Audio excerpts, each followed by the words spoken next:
गोंदिया जिल्ह्यातील अरततोंडी तालुक्यातील दाभणा येथील दोन चुलत भावांचा गावाशेजारील तलावात बुडून दुर्दैवी मृत्यू झाल्याची घटना दिनांक 2 फेब्रुवारी रोजी 3:30 ते 4 वाजेच्या दरम्यान उघडकीस आली।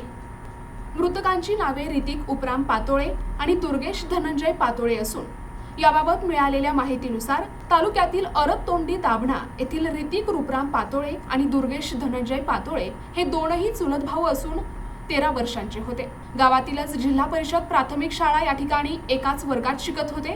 रविवारी सुट्टीचा दिवस असल्याने मौज मस्ती आणि खेळण्यामध्ये दंग असताना त्यांनी पिंपळगाव अरततोंडी गावाला लागूनच असलेल्या तलावात दिनांक 2 फेब्रुवारी रोजी सकाळी 10 ते 11 वाजेच्या दरम्यान बैल धुवायला दोनही मुलं गेली। तलावात भरपूर पाणी असल्यामुळे खोल पाण्यात गेले। त्यांना पोहता येत नसल्याने दोघांचाही पाण्यात बुडून दुर्दैवी मृत्यू झाला।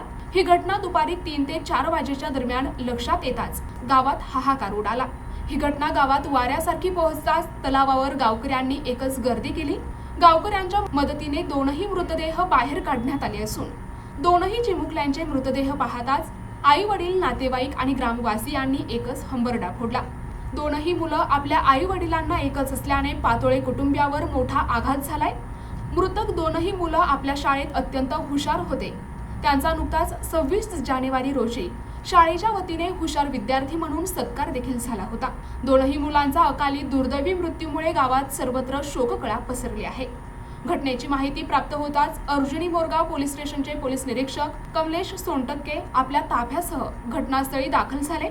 दोनही मृतदेह शवविच्छेदनासाठी अर्जुनी मोरगाव ग्रामीण रुग्णालयात नेण्यात आली असून पुढील तपास सुरू आहे। प्रतिनिधी राधाकिसन सुटे, NTV न्यूज मराठी, गोंदिया।